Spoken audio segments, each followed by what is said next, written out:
"Someone get me a bottle. This girl needs a bath, and I only bathe in vintage." The words, sharp as shattered glass, cut through the opulent hum of the St. Regis Ballroom in New York City. They came from Isabella Worthington, wife of the billionaire magnate Arthur Worthington, a woman sculpted from spite and draped in scarlet silk. She stood center stage, a predator in her element, her voice dripping with a venom that champagne couldn't dilute.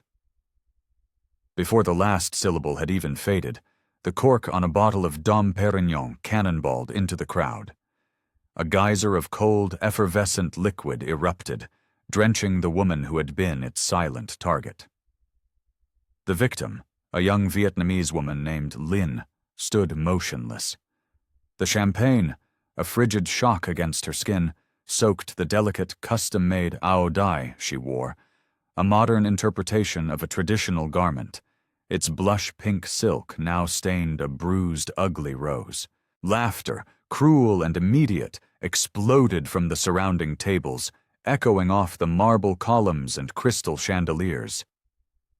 Isabella, her lips curled into a triumphant sneer, held the dripping bottle aloft like a scepter, her short red dress a slash of violence against the room's gilded decorum. Gasps rippled through the gala's attendees. Some were amused, their faces alight with the thrill of blood sport. Others were stunned into silence, their cocktail glasses frozen midway to their lips. But Linh, soaked and surrounded, remained unbroken. But before we dive deeper into this abyss of arrogance and witness the reckoning that follows, I have to ask, where are you watching this from right now? Drop your city, your state, your country in the comments below. Let's see how far this story travels. And if you believe that dignity is a shield and justice is a sword, do me a favor and smash that like button and subscribe to the channel. These stories are more than just drama.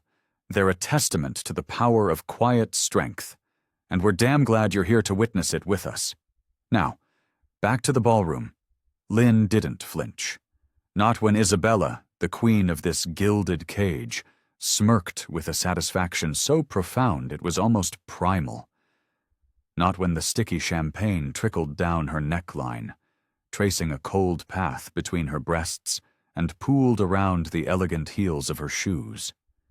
Her hair, a sheet of polished obsidian, was pulled back in a severe, intricate knot, framing a face that seemed carved from alabaster and composure.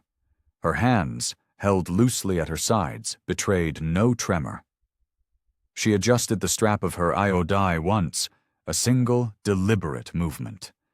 Nothing more. She wore the public humiliation as if it were a second skin, a garment she had been forced to wear many times before. Isabella lifted her own crystal flute high, letting the bubbles catch the light of the enormous chandelier, a supernova of glittering crystal suspended above them. "Champagne is for winners, not for weeds who sneak into a garden they don't belong in," she declared into a nearby microphone, her voice amplified, her scorn inescapable. The crowd, a mix of old money and new tech, chuckled obligingly. A few even clapped, their applause a jarring percussion against the backdrop of polite string music. Arthur Worthington himself, a man whose net worth could swallow small countries whole, leaned back in his chair near the stage. His arms were folded across his chest, a subtle, approving smile playing on his lips. He was the silent king, and this was his court's entertainment. But not everyone was entertained. By the sprawling buffet table, a young server named Marco felt his hands tremble as he set down a heavy tray of hors d'oeuvres. The clatter of silver on ceramic was lost in the room's noise, but the tremor in his soul was deafening to him. He saw the injustice, the sheer naked cruelty of it, and a cold rage settled in his gut. His phone, slick and black, slid into his palm. Before his mind even caught up with his instincts, he was recording. He pressed the Go Live button. Near the stage, At a table laden with orchids and ice sculptures, a silver-haired woman in a tasteful navy gown whispered to her husband, "This is utterly disgraceful, Charles." Her words were a tiny ripple of dissent in an ocean of complicity, drowned out by the music and the renewed wave of laughter. Yet Lynn remained rooted to her spot, anchored not by fear, but by a stillness so profound it felt like steel. She wore no glittering diamonds around her neck, no army of assistants flanked her side. She had nothing the room was conditioned to respect, no obvious wealth, no famous name, no powerful husband. All she had was her silence, and in that gilded, roaring room, her silence held more weight than all their gold. Years ago, in smaller rooms with peeling wallpaper and wine that came from a box, she had endured the same ridicule. Back then, she had been forced to swallow it, to let the bitterness curdle in her stomach. Tonight, she would not. Isabella raised her hand again, snapping her fingers with the imperious crack of a whip. "Security!" she commanded, her voice ringing with the absolute certainty of someone who had never been told no. "Get her out. I won't have her staining the evening any further." 2 security guards, mountains in black suits, detached themselves from the walls and began to part the crowd. Their steps were steady, their faces impassive, their destination clear. The woman in the ruined pink dress. And yet, she did not move. The 2 guards were closing in, their polished shoes squeaking softly on the polished marble. The air crackled with anticipation. "Not yet," a voice inside Lynn whispered. The room was still buzzing, a hive of whispers and sideways glances. Isabella, flawless in her crimson sheath, held her glass high, as if the public dousing wasn't enough. Her next words dripped with a carefully crafted mockery. "Champagne is for winners, not imposters. Look at her, drenched and silent. Does that look like power to you?" A fresh ripple of laughter swept through the hall, the kind that feeds on cruelty and grows stronger with every participant. Some guests had the decency to turn away, a flicker of embarrassment in their eyes, but many more leaned in, their faces hungry for the spectacle. Arthur Worthington remained seated, legs crossed, hands clasped over one knee, his approving smirk now a fixed, permanent feature of the scene. His silence was not neutrality, it was an endorsement. Under the brilliant, unforgiving light of the chandelier, Lynn remained motionless. The champagne clung to the silk of her ao dye, darkening the soft blush to a deep, wounded rose, like the stain of battle on a flag. With a grace that defied the situation, she smoothed the line of her dress, as though the sticky mess were nothing more than a bit of spilled water. Her gaze, when she lifted it, was steady and unshaken.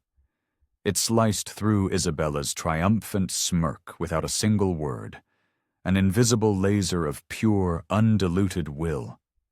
Over by the buffet, Marco, the young server, caught his breath. His live stream was active, the viewer count already ticking into the hundreds. The phone screen glowed, framing Lynn's solitary figure through his trembling hands. "This isn't right," he whispered to the anonymous audience, watching through his lens. He adjusted the angle, capturing Isabella basking in her manufactured cruelty, a queen surveying her conquest.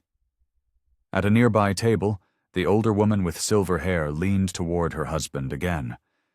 "This is shameful," she muttered, her jaw tight with indignation. "Absolutely shameful."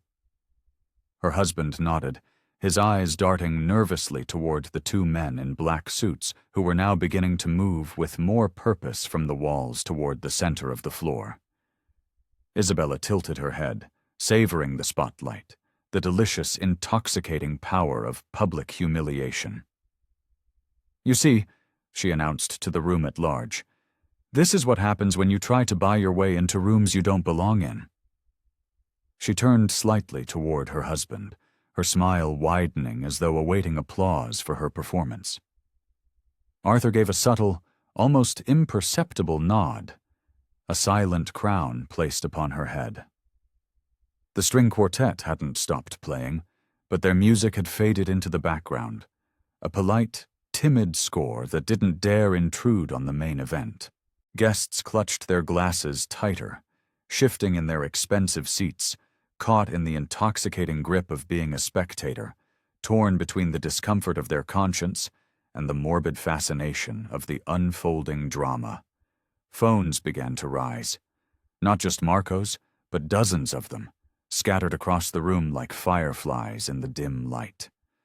Tiny lenses, hungry and indiscriminate, capturing every smug smirk, every ripple of sycophantic laughter, every last drop of champagne drying on the pink silk.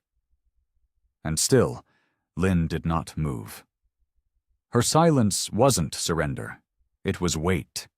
It was a strategy honed over years of hostile boardrooms and backhanded comments, years of being underestimated and dismissed. This stance was not new to her. Anchored, deliberate, immovable. She knew she didn't need to shout to be heard. The room itself was beginning to shift, the gravitational center leaning ever so slightly toward her calm, silent form, even as the ridicule grew louder. Isabella, sensing a slight dip in the energy, tapped the microphone again, her rings clinking against the metal. "Security, escort her out. She's ruining the mood." The two guards, prodded back into action, stepped forward again, their shoulders squared, cutting a path through the gawking crowd. The hall fell into an uneasy hush. Glasses clinked softly. Chairs scraped against the marble as people leaned back to get a clearer view of the final act. Isabella lifted her glass in a triumphant toast to herself, her laughter echoing in the sudden quiet. "Some stains just don't belong here," she said, her eyes locked on Lynn, delivering what she thought was the killing blow. But Lynn only took a single breath, slow and steady, her eyes as calm and unyielding as stone. The security guards were closing in now, only a few feet away. The air in the ballroom was thick, expectant, as if the entire city of New York held its breath, waiting to see if this lone woman would finally be erased, swept away like trash, or if something else entirely, something no one could have predicted, was about to begin. The footsteps of the two guards echoed across the vast marble floor, each click of their polished shoes a drumbeat marking the final seconds. The sound felt louder than the Vivaldi that still played, a ghostly melody overhead. Guests shifted in their seats, their bodies contorting to get a better view, some still smirking as if they had paid for this high-end, real-life theater. Isabella Worthington, the orchestrator of this cruelty, swirled the remaining champagne in her glass, her grin wide and merciless. "Take her out. She doesn't belong here," she ordered again, her voice sharp and final through the microphone. The guards were inches away, their large hands reaching. But Lynn didn't step back. Her heels stayed planted, her spine a rod of steel. She met their professional, dispassionate gazes with a stillness that carried an almost physical weight. One guard, the younger one, hesitated for a fraction of a second, his hand hovering in the air. Something in her silence, in her complete lack of fear, unsettled him. Isabella saw the hesitation, and it enraged her. She snapped her fingers like a petulant queen annoyed with her servants. "Now!" she barked. A hush began to spread from the back of the room. Phones were lifted higher, a forest of glowing rectangles. Marco's live stream was on fire. The viewer count had rocketed past 1,000, and comments were racing across his screen. "This is disgusting. Who is that woman? Why is no one stopping this monster?" Marco's hands trembled, but he kept the camera steady. He knew, with a certainty that chilled him, that he was seeing something far bigger than party gossip. This was a battle. Arthur Worthington leaned forward in his chair, his eyes gleaming with a predator's interest. He hadn't spoken a single word, but his continued smirk told the entire room that he was enjoying every second of it. He thrived on this kind of power play, on humiliation served in champagne bubbles and garnished with public laughter. And then, still soaked, still calm, Lynn finally moved. It was a small, deliberate motion. She reached into her small, elegant clutch, her fingers closing around her phone. She pulled it out and lifted it to her ear. Her voice, when she spoke, was low and steady, but the sudden, absolute silence in the room made it carry to every corner. "Begin the cancellation protocol," she said. "Tag tonight's deal." The words were cryptic, meaningless to most of the guests, who looked at each other in confusion. But over by the buffet, Marco's eyes widened. He zoomed in, capturing every syllable on his stream, whispering to his growing audience. "Did you hear that? She's not bluffing. That sounded corporate." Isabella tilted her head back and let out a derisive, theatrical laugh. "Oh, please. Making phone calls now? What are you going to do? Call for backup? A taxi? Do you honestly think anyone here believes you're more than a nobody in a cheap, wet dress?" She turned to the crowd, seeking their complicity, their laughter. A few forced chuckles followed, but they were thinner now, laced with a new, uncomfortable uncertainty. Lynn didn't answer her. She simply held the phone against her ear, her gaze locked not on the jeering wife in red, but on the billionaire himself. Her eyes, dark and intelligent, carried a message he alone seemed to recognize. Because for the first time that night, Arthur Worthington's smirk flickered. It was a tiny, almost imperceptible falter. But it was there. The guards stopped dead in their tracks. One shifted his weight, suddenly unsure. The other glanced back toward his billionaire boss for a signal, his training at odds with the strange new dynamic in the room. They didn't know if they should really touch her. Isabella caught the shift instantly, and her confidence sharpened into pure fury. "What are you waiting for? Drag her out!" she hissed, her voice a venomous whisper that still carried in the silent room. But the moment had already changed. The power had shifted. The silence was no longer hers to command. It belonged to the woman in pink. Every single guest could feel it. The room was tipping on its axis, and Isabella's petty cruelty was suddenly losing all its oxygen. Lynn lowered her phone slowly, slipped it back into her clutch, and seemed to stand even taller. The champagne stains on her beautiful dye no longer looked like humiliation. In the shifting light of the chandeliers, they looked like armor. And in that charged, breathless quiet, she spoke for the first time directly to her tormentor. Her words were simple, delivered without heat or malice, but they landed in the hall like a judge's verdict. "You've just made the worst mistake of your life." The words hung in the air like a guillotine blade, poised and glittering. "You've just made the worst mistake of your life." The forced laughter in the room died in throats. Cocktail glasses froze halfway to lips. Even the distant, polite music from the string quartet seemed to stumble, the notes suddenly sounding hollow and fragile against the crushing silence that followed. Isabella Worthington, in her vibrant red dress, narrowed her eyes, her mind automatically mistaking poise for a bluff. She tilted her head, flashing a practiced, condescending smile. "A mistake, sweetheart? The only mistake here was you thinking you could stand among us. Look at you. Soaked, humiliated. You should be thanking me for teaching you where you belong." She raised her glass again, as if ready to pour another round of verbal insults, but something in the atmosphere had fundamentally shifted. The air was thick with it. Lynn didn't shrink.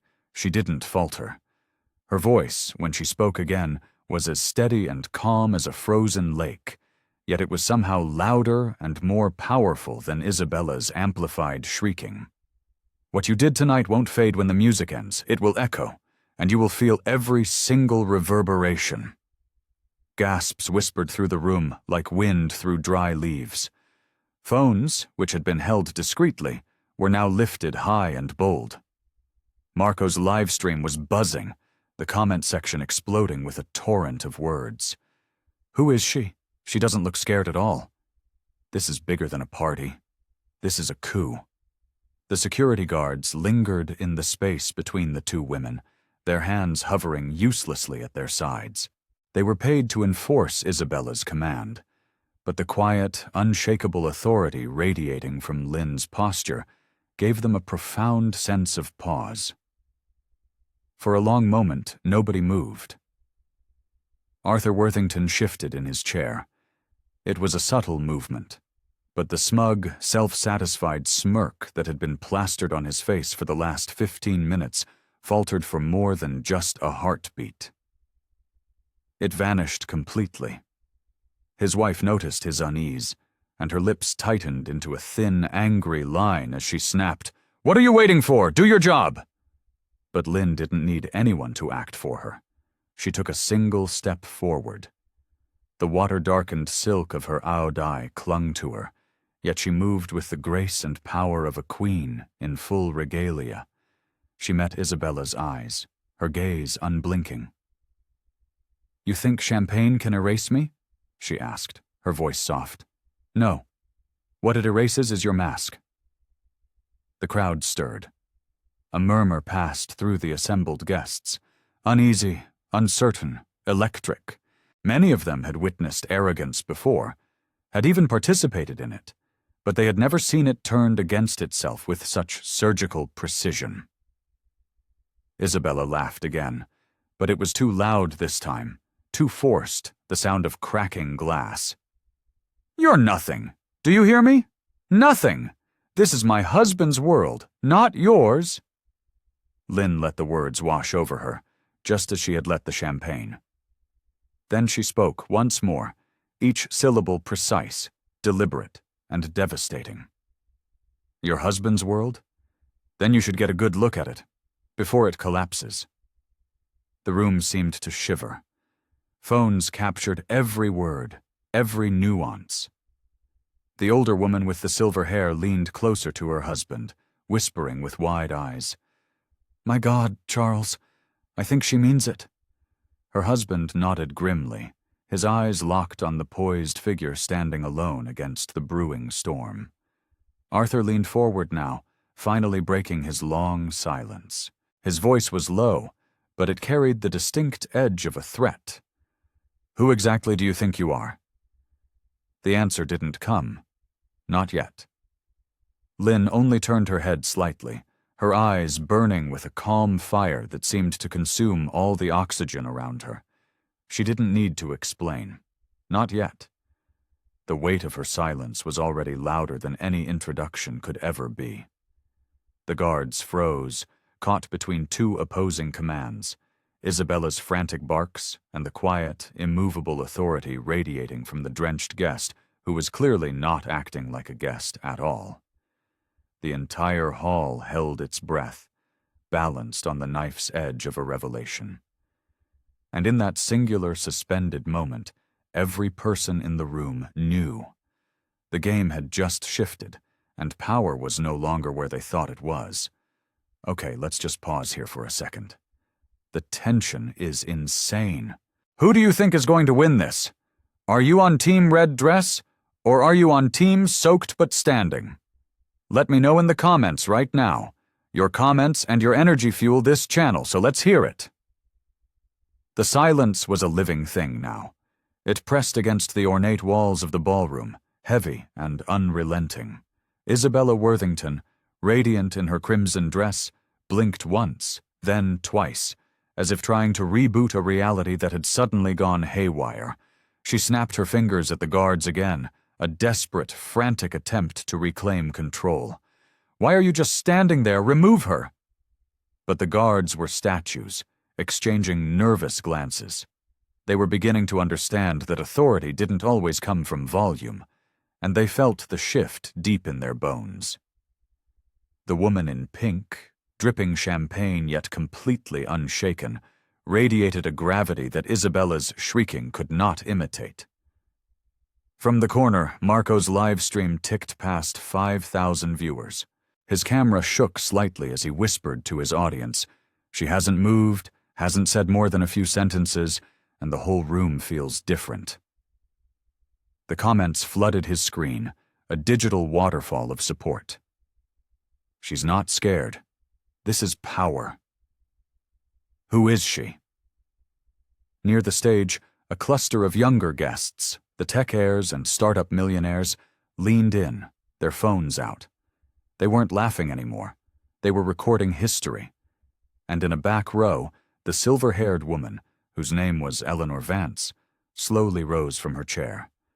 She wasn't shouting, but her voice, clear and resonant from years of chairing board meetings, carried across the room.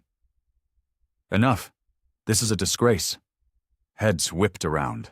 Isabella's painted smile finally cracked, crumbling at the edges. "Sit down," she hissed, clutching her microphone so tightly her knuckles turned white.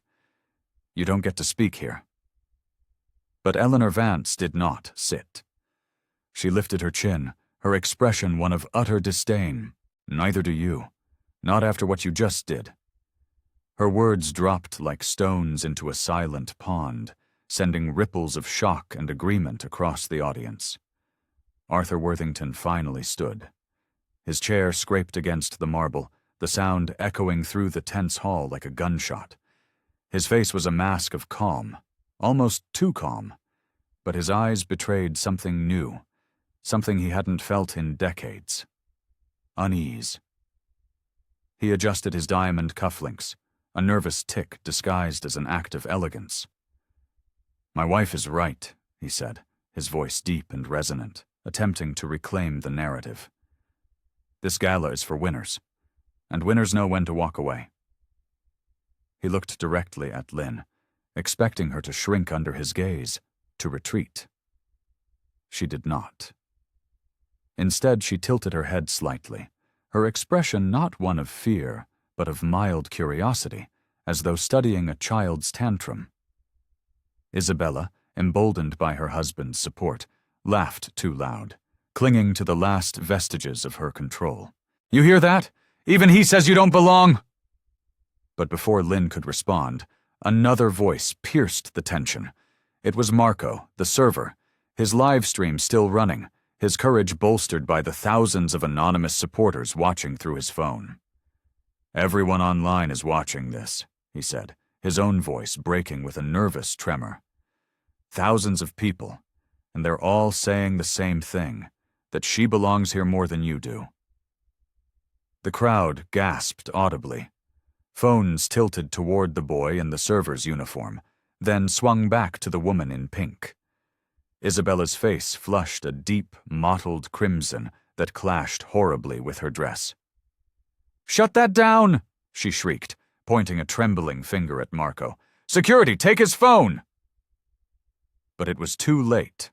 The digital genie was out of the bottle. The live stream had already spread like wildfire, and the audience in the room knew it. This wasn't just a gala anymore.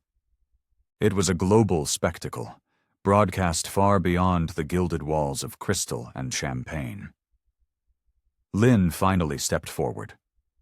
One step, then another, slow and deliberate, each heel striking the marble like a judge's gavel. Her eyes swept the room, landing first on Arthur, then on his wife. Her voice was low, but it carved through the air with the precision of a scalpel. "Your empire just stepped into the wrong storm." Isabella clutched her glass tighter, her knuckles whitening. She tried to laugh again, but the sound cracked, fragile and pathetic. Arthur swallowed hard, his carefully constructed composure slipping as every phone in the room captured his stunned silence. And for the first time all night, the crowd began to shift, not physically, but spiritually. Not toward the wife in red, not toward the billionaire, but toward the drenched woman in pink, whose stillness was louder than champagne, louder than money, louder than fear. Isabella gripped the microphone as if it were a life raft. Her voice, once smooth and playful, had sharpened to a jagged blade. "Listen to her," she snarled, gesturing with her champagne flute toward Lynn. "She doesn't belong here. This gala is for real wealth, for power, not for—" She caught herself, but the unspoken word, trash, hung in the air, a venomous, invisible cloud. The crowd shifted uneasily. What had started as entertainment was now curdling into something ugly and sour. Eleanor Vance crossed her arms, her eyes hard as diamonds. A man in a navy Tom Ford suit whispered to the person beside him, "She's going too far. This is classless." Arthur cleared his throat, a sound more fragile and reedy than he intended. He tried to steady the room, to pull the situation back from the brink. "My wife's words may be sharp," he said, choosing his words carefully. "But this is our house, our event, and no uninvited guest can hijack it." A new wave of gasps rose from the tables. Uninvited? The murmurs spread like a contagion, bouncing from table to table. Some guests frowned, discreetly checking their digital invitations on their phones. Marco's live stream ticked past 20,000 viewers. The comments were a blur of outrage. "She said she had a right to be there. Expose them. This is about to blow up." Lynn finally raised her eyes to meet Arthur's. Her voice was even, not loud, but it possessed a clarity that silenced the rising chatter. "Uninvited? Mr. Worthington, I suggest you check your records again." A ripple of pure electricity went through the room. Guests exchanged wide-eyed glances. The security guards hesitated mid-step, utterly confused. Even the string quartet seemed to finally give up, their bows falling silent. Isabella let out a nervous, brittle laugh. "She's bluffing. This is what they do. They pretend, they lie, they sneak into rooms they don't deserve." Her words cracked like whips, but the crowd was no longer flinching on command. Phones were up everywhere now, a constellation of lenses capturing every word, every twitch in her cracking, painted smile. Then came the voice that broke the entire facade. It was a young woman named Elena Ruiz, a junior event coordinator, barely 23 years old, standing near the control booth at the back of the room. Her hands were shaking, but her voice was not. "I saw her name in the system this morning," she said loudly, her words ringing with the clear, undeniable tone of truth. "Her reservation was marked Priority Alpha. She was supposed to be here." The room erupted. Gasps, whispers, shouted exclamations of disbelief. Marco swung his camera toward Elena, capturing her pale, determined face. The live stream chat exploded into a frenzy. "Proof! She's legit! Game over, Isabella!" Isabella spun on her heel, her face draining of all color beneath the chandelier's brilliant glow. "You don't know what you're talking about!" she spat at the young coordinator. "You'll stay out of this if you want to have a job tomorrow." But Elena held her ground, her chin held high. "I won't lie. Not for you." The tension in the room snapped like a high-voltage wire. Arthur clenched his jaw, his eyes darting from Elena to Lynn, the pieces of a puzzle he didn't want to solve clicking into place in his mind. But it was too late. The crowd had shifted. They weren't just watching anymore. They were judging. Lynn turned slowly, her champagne-soaked aodai glistening under the intense lights. Her silence pressed down on the room, heavier than any insult. She didn't need to raise her voice. The room already belonged to her. She looked once more at the billionaire, her gaze sharp enough to cut diamonds. "So," she said softly, "tell them again, Mr. Worthington. Am I uninvited?"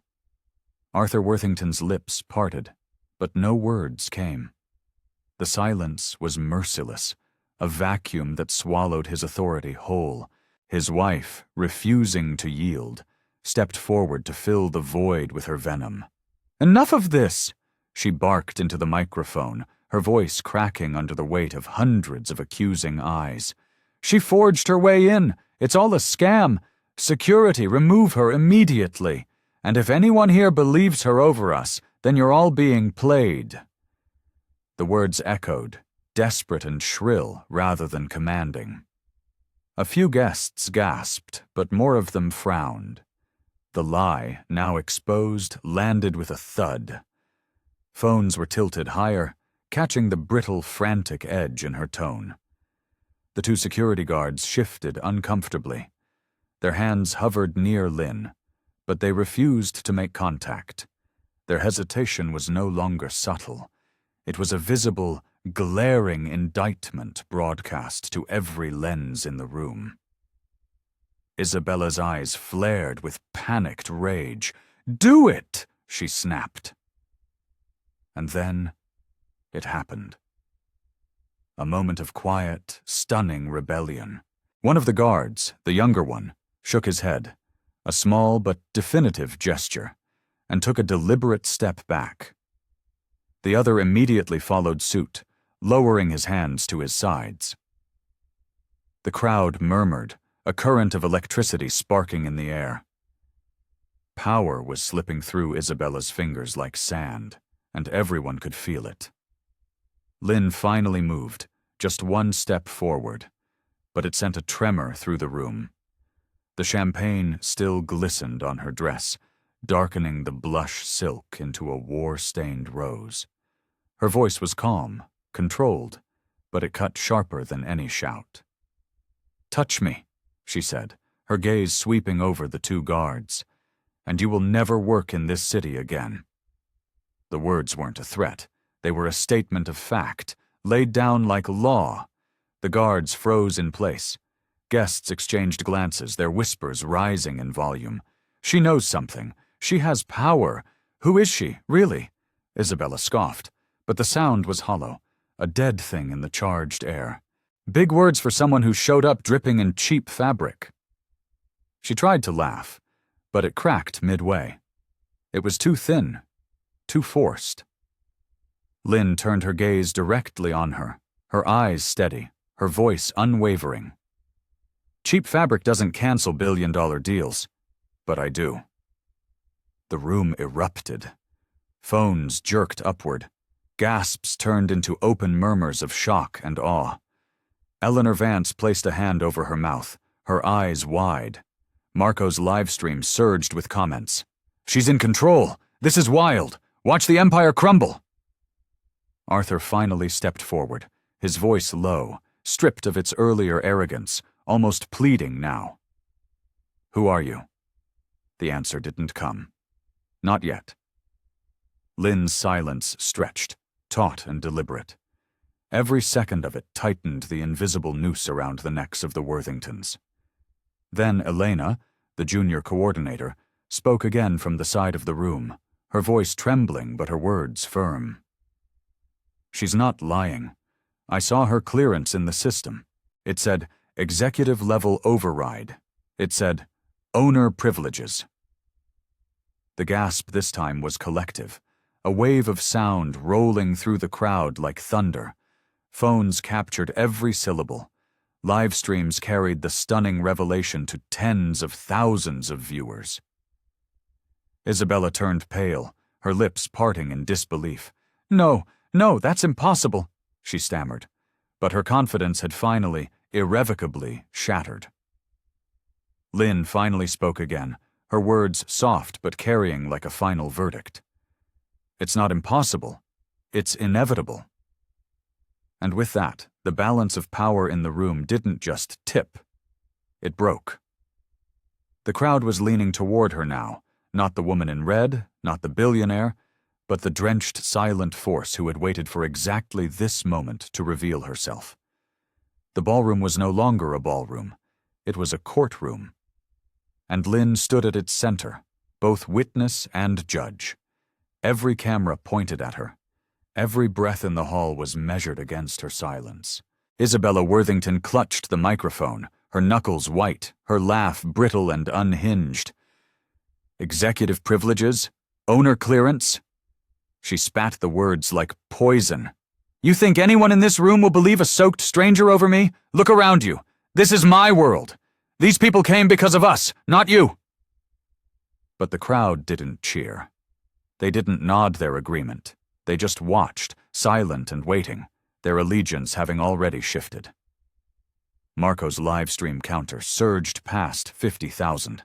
The comments rolled like an unstoppable wave. She's the owner! Game over! Expose them! Arthur shifted uncomfortably beside his wife, a fine sheen of sweat prickling at his temples.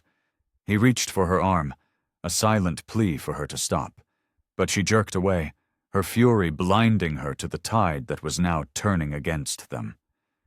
And then Lynn finally lifted her phone again. The movement was small, but it electrified the hall. She pressed a single button, then raised it to her ear, putting the call on speaker.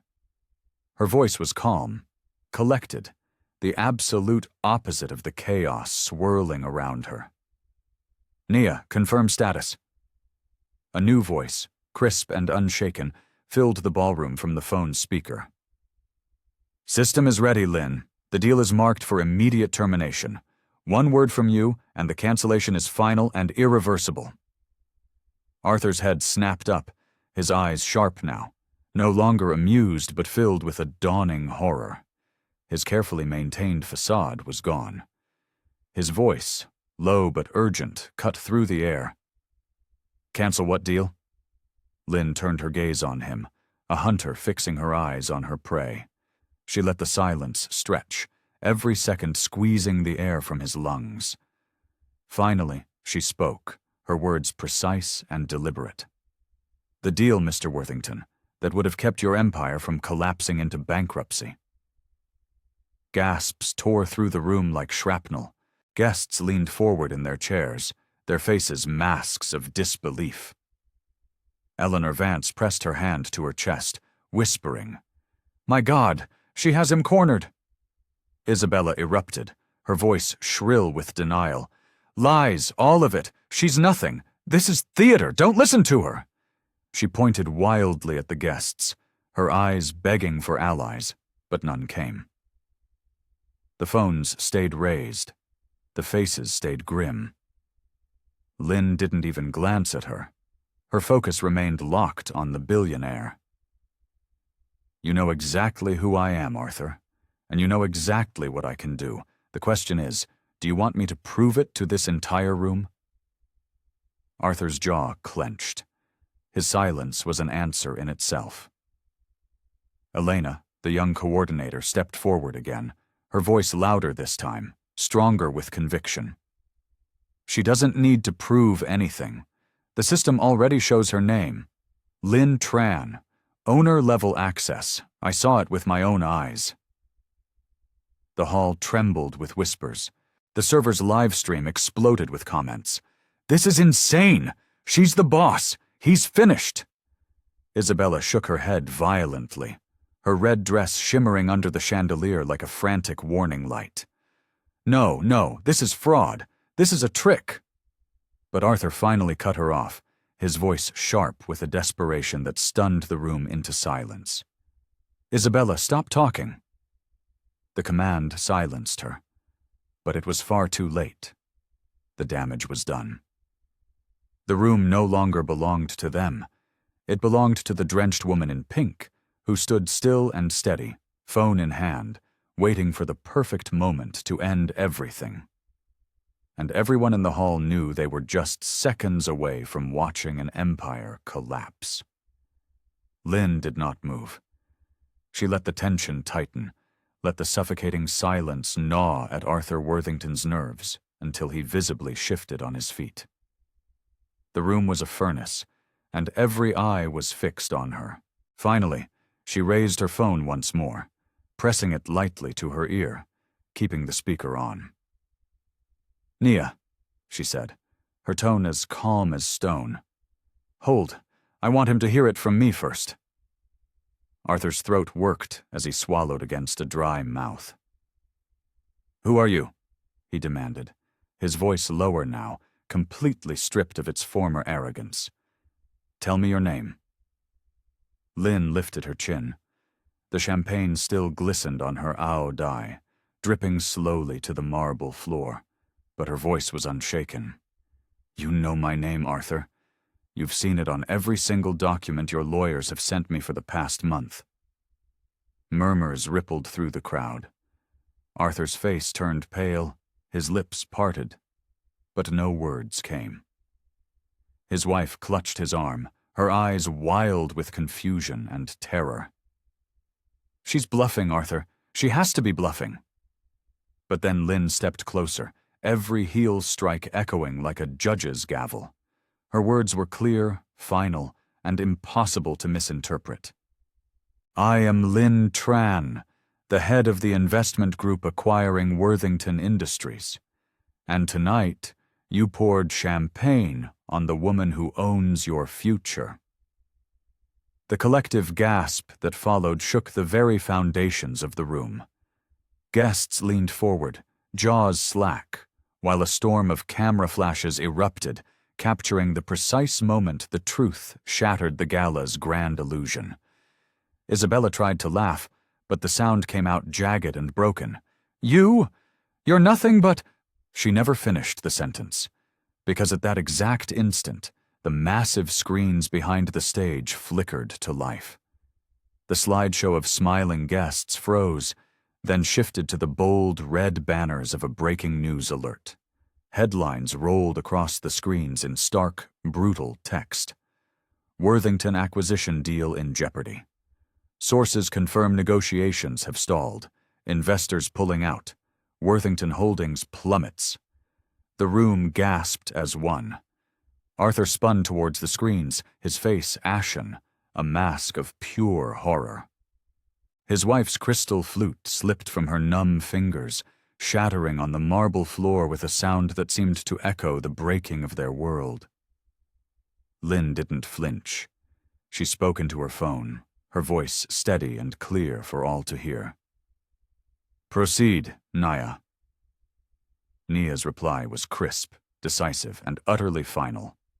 "Cancellation confirmed, Lynn. The deal is void." Arthur staggered back, his mask of composure crumbling into dust. No, you can't. Do you have any idea what you've done?" Lynn's gaze didn't waver. "I know exactly what I've done. I gave you a chance to build a future together. Your wife turned it into a spectacle. So I turned it into a verdict." The hall erupted. Not with laughter this time, but with a roar of voices, of awe, of disbelief, of shock. Some guests clapped, others shouted, and everyone filmed with trembling hands. Marco's livestream comment feed blurred into an unreadable cascade of text. "She owns him! This is justice! Empire falling in real time!" Isabella clutched her husband's arm, pure panic in her eyes. "Say something! Stop her!" But he couldn't. His silence was louder than her screams. His empire had cracked, and every single guest in the room had witnessed the first, fatal fracture. Lynn Tran stood tall in her soaked dress, unshaken and in complete control. For the first time all night, she allowed herself the faintest of smiles. It was not a smile of triumph, but of cold, hard inevitability. And the crowd knew. The downfall had only just begun. The gala hall was no longer a celebration. It was chaos dressed in silk and diamonds. Guests whispered furiously, their voices rising like static under the crystal chandeliers. Every phone in the room remained pointed at the soaked woman in pink, who stood still at the epicenter as if the storm itself belonged to her. Isabella shook her head violently, her perfectly coiffed hair flying, her voice a shrill, desperate shriek through the microphone she still clutched. No, this is fake! It's a trick! Can't you all see? She's nothing! She's a nobody!" But no one echoed her delusion. The crowd that had once laughed with her now recoiled from her. Even her closest friends, the women she shopped and gossiped with, leaned away, their designer smiles frozen and stiff. The only sounds were the relentless clicking of phone cameras and the furious tapping of live stream comments flooding Marco's feed. He couldn't keep up.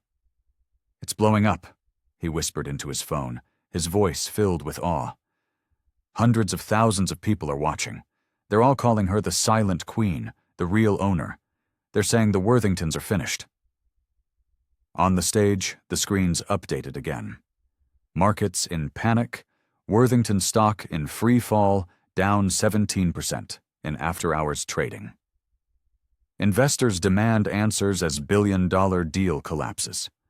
Arthur stared at the headlines as though they were bullets aimed directly at his heart. His face had drained of all color. His jaw was clenched so tightly it trembled. Sweat glistened on his forehead under the harsh, unforgiving ballroom lights. His wife turned on him, her terror twisting into pure fury. "Do something! You're Arthur Worthington. Fix this. She's humiliating us. Me!" But his lips barely parted. "You don't understand," he muttered, his voice hollow. "She can do this. She has the power." The admission, a quiet confession of defeat, rippled through the nearest tables like thunder. Isabella's eyes widened, her manicured grip slipping from the microphone. What are you saying? She can't." But she stopped when she saw his face. He wasn't joking. He wasn't posturing. He was terrified. Eleanor Vance, who had spoken up earlier, stood again, this time raising her voice for all to hear. "We all heard it. She owns the deal, and tonight she owns this room." Applause erupted from pockets of the room, hesitant at first, then growing in strength and confidence. Lynn finally moved, her heels clicking once, twice against the marble. She didn't need the microphone. Her voice carried with the force of a verdict. "You tried to erase me with champagne. Now I will erase your empire with silence." Arthur stumbled back a step. His wife lunged forward, desperate and unhinged. "No, this is my night, my stage. You can't take this from me." But the cameras weren't on her anymore. They were on the drenched woman in pink, her hair tied back, her dress stained but unbowed. The entire room tilted toward her, pulled by a gravity that no amount of wealth, no red dress, no microphone could ever command. Marco's livestream exploded with emojis of crowns and thunderbolts. "Justice!" She flipped the entire script. "History right here." Arthur's voice cracked as he tried to salvage some semblance of control. "Please, don't do this. We can negotiate." But Lynn only looked at him, her expression steady and merciless. Her silence was the answer. And in that silence, the hall shifted completely. Guests who had once laughed at her humiliation now clapped, some rising to their feet in a standing ovation. Others shouted words of encouragement, their voices swelling over Isabella's desperate, fading screams. For the first time, Arthur Worthington realized the full, devastating truth. He hadn't just lost a deal. He had lost the room, the audience, and the story. And the story belonged entirely to her. The applause thundered through the ballroom, a deafening roar of judgment that shook the chandeliers overhead. Isabella clutched the microphone with both hands, her voice a desperate shriek. "Stop this! All of you, stop! She's nobody!" But her words only bounced hollow against the marble walls. No one believed her now, not when the screens behind her screamed in bold, red banners. "Worthington Holdings in collapse. Acquisition cancelled. Fortune cut in half in real time." Arthur stumbled forward, sweat dripping down his temple. His suit, tailored to project an aura of invincibility, now looked like a cheap costume on a man who had been stripped bare. "Please," he whispered, not to his wife, not to the crowd, but to the drenched woman in pink. "There has to be another way." Her gaze locked on him, calm and merciless. She raised her phone one last time. "Nia, Finalize and broadcast. Let every exchange, every news outlet know the deal is void, effective immediately." The assistant's voice came through the speaker, crisp and certain. "Broadcast sent. Exchanges notified. Market reaction is irreversible." Arthur's knees buckled. He grabbed the edge of a table to steady himself, knocking over glasses that shattered on the marble. His wife lunged toward him, grabbing his arm. "No, tell them it's not true. Tell them." But he only shook his head, his face hollowed out by defeat. "It's over, Isabella. She owns the room, she owns the story, and now she owns our fall." Isabella turned back to the crowd, her mascara beginning to streak, her red dress glowing like a warning flare in a shipwreck. She pointed a trembling finger at Lynn. "You'll regret this, do you hear me? You'll regret—" Before she could finish, the 2 security guards she had ordered to act earlier stepped forward. But this time, they did not walk toward Lynn. They walked toward her. Isabella froze. "What are you doing? I said remove her." One of the guards, the younger one, spoke firmly, his voice carrying across the hushed room. "Ms. Tran is the new principal stakeholder. You are creating a disturbance on her authority. Ma'am, please step down." The gasp that tore through the hall was deafening.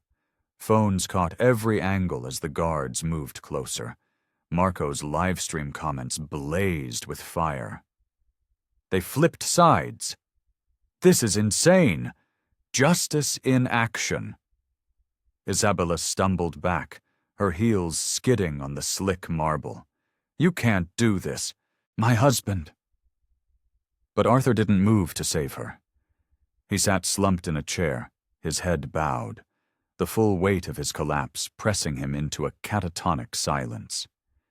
His empire had just imploded before his eyes, and no red dress, no furious outburst could ever stitch it back together. The guards reached her. One gently but firmly took the microphone from her trembling hand. The other gestured toward the grand exit. "Ma'am, it's time for you to leave." The hall exploded, not with protest, but with thunderous cheers. Applause rained down like judgment. Guests were on their feet, some clapping, some filming, some shouting their approval. And at the center of it all, Lynn Tran didn't move. She didn't raise her voice. She didn't need to. The sight of Isabella Worthington being escorted out of her own gala, off her own stage, in front of her own crowd, was the truest and most complete punishment of all. The grand ballroom doors closed behind Isabella Worthington, her fading protests swallowed by the hall. The room held its breath, hundreds of eyes now fixed on the woman in pink. Champagne still clung to her dress, dripping onto the marble like the last fading echoes of a meaningless insult. She stepped forward once, her heels striking the floor with quiet, unshakable certainty. Arthur remained slumped in his chair, a hollowed-out man, his empire unraveling in real time on the screens behind him. He didn't lift his head. He didn't dare. Lynn turned to the crowd. Phones hovered in mid-air. Live streams buzzed, carrying this moment to millions of unseen eyes pressing into the room from across the globe. She lifted her chin. And when she spoke, her voice carried with the strength of iron wrapped in silk. Power doesn't scream from a red dress or a champagne bottle. It doesn't need to humiliate. It doesn't beg for approval. Real power, true strength, moves in silence. It endures. It waits. And it works until the world has no choice but to listen.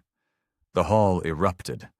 The applause was a tidal wave of vindication, crashing against marble and chandeliers. Some guests stood clapping until their palms reddened. Others cheered outright, their voices shaking with emotion. By the buffet, Marco finally lowered his phone, tears in his eyes. He whispered into the lens for his audience. She didn't even have to shout. The live stream comments rolled in. Icon. This is history. Dignity won tonight. Lynn gave one last look toward the broken billionaire, then turned away. She walked down the center aisle, every step measured, every breath steady. Not a single guard dared move. Not a single guest dared speak against her. As the main doors opened for her, the verdict was sealed. She hadn't sought revenge in fire or fury. She had canceled his empire with a single quiet decision, and was left standing taller than champagne, louder than humiliation, and brighter than all the chandeliers in the sky. And with that, the night ended. Not in music, but in justice. What a story. It just goes to show you. Well, what do you think it shows? I want to hear your biggest takeaway from Lynn's incredible story in the comments below. Thank you for being here, for watching, and for being part of this amazing community. Your likes and subscriptions make it possible for us to find and tell these stories of quiet power and ultimate victory. We'll see you in the next one.